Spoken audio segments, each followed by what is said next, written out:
how did you get into bees? I've always wanted to have bees, and once I moved to Gilmer and bought my own place, then we started picking up bees here and there, buying a few hives, and we have close to 40 now. Oh, okay. So, and I do rescues, like I come to places that have bees, and I don't actually remove out of walls or buildings or anything, but I know several beekeepers that do. okay. So what do you do with the bees now that you've taken them? I will take them home and put them in a hive at one of our beehive locations. Okay. Or one of our bee yards. So it's you're making a bee city. A bee city, yes sir. Not to be confused with an A city. That's right. So what is this one of the more unusual rescues? Walmart is unusual, yes. Walmart parking lot. So I've been to apartment complexes and gotten them out of trees. I'm trying to think of some of the weird places. Dog houses, off of cars, and I'm trying to think, trampolines. Oh, okay. Getting them off of trampolines. They just stop and rest, or they stop and take hold for a while, and they don't want to leave, and people call, and they get scared because they have kids, children, and they don't want the kids stung and don't know how long they're going to stay, or they don't want them to move into their home. They find a crack in the house, and now you have new tenants. Yeah, right. Then you got problems. That's right. Then you have problems. So I noticed you weren't even wearing gloves. No, I don't. And most of the time I wear my sleeves pushed up, where, I do have gloves, but I don't wear them very seldom. So I guess they don't give you much trouble. We don't have too much trouble around here with the Africanized bees. They're really crazy bees, and swarms don't have anything to protect. There's no home for them to protect. There's no honey for them to protect. So they are usually very docile. So these are Africanized? No, they're not. No, okay. No. I'm saying they're not. They're not. So many people say Africanized bees. Right now, there's a bunch of people with some horses got stung recently. Not here, but around. Stuff like that happens. It does happen, yes. And so, but I don't know. I think this was a kind of a weird one on a shopping cart. On a shopping cart, in the middle of Walmart parking lot. That's right. How did that happen? It's a normal thing. Bees, they have a colony. It gets too big. What happens is the queen lays eggs, or the queen's the only one that lays eggs. She lays eggs in the hive. When she lays eggs and she feels like the hive is too big, that they need more room, she'll take half of the hive with her. She makes a queen cell egg, or she makes an egg, and they feed it royal jelly. And right before it's going to hatch out, the queen and half the hive leaves, she leaves her daughter half the hive.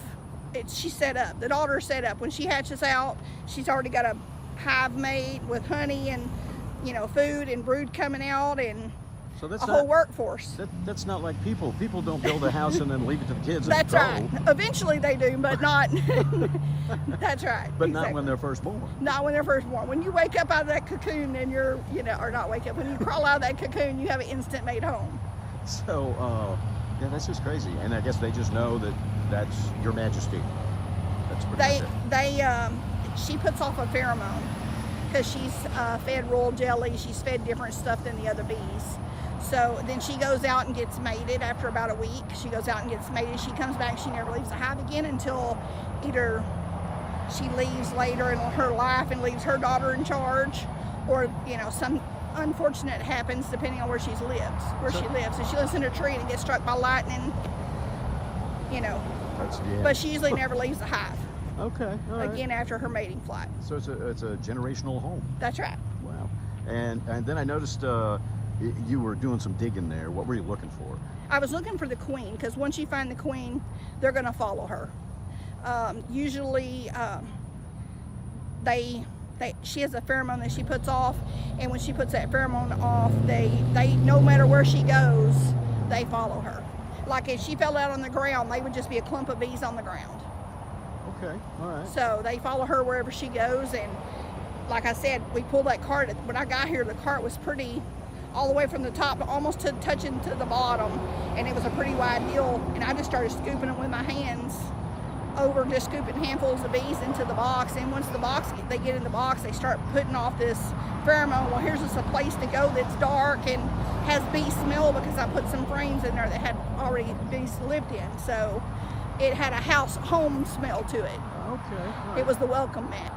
It smelled like home. Smelled like home. Well, that's crazy. So I guess yeah, that's the main thing then. Why do you think they chose their shopping cart? Probably just a place to stop. You never know where you're going to see them. I've seen them on signs. I've seen them on sides of cars.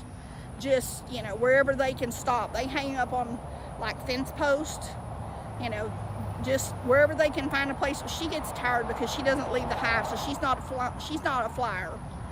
So when they were going to swarm like this, they thin her down by not feeding her. She doesn't eat herself. They feed her. So they slim her down so she's able to fly, and her weight is not an issue. And her, she starts when she flies, and she's not. Well, I guess she's not used to it. She's not used to it because she doesn't fly. She flies out 1 week of her life or a few days of her life, and she never leaves the hive again. So her wings are not strong. So they may fly a little ways and stop, let her rest, feed her. Then they may fly a little longer, So this hive is probably not very far away. Probably not, no. Okay, all right. No, not very So far away. do you think maybe she stopped at Walmart to pick up some honey? I actually just sold some honey. And the ladies I told them I was coming here to pick up some bees, and they came over and watched when I was working on the bees. Well, that's something. So how long did it take you to do it? 35, 40 minutes maybe. Okay. And that's including now. Yeah, okay. So okay. probably 15, 20 minutes to do the bees. Well, okay. So not bad, and you can see they're almost all in, and all I have to do is walk over there and close those 2 end caps up and put the top on it, and they'll go in the trunk of the car and go straight to the bee yard. Wow, that's pretty amazing. So I guess you just never know when you're going to get called. You never know. And you never know, they call from all around. I mean, I may get calls from 2 hours from here. Right. And I just put them to a beekeeper in their area. But, all right. Anything you'd like to add? no, save the bees. Don't spray them, don't poison them, don't kill them. Save the bees. We need them. We do. Our whole world depends on bees. I mean, we have to have bees to pollinate everything we eat or that kind of stuff. So if it's not generally what we eat, it's something that we use for food or to work for our living. Corn to feed our animals, all the grains, all that kind of stuff. So I guess you want people to stop making bee sandwiches. That's right. I don't see a whole lot of that. I'm just saying.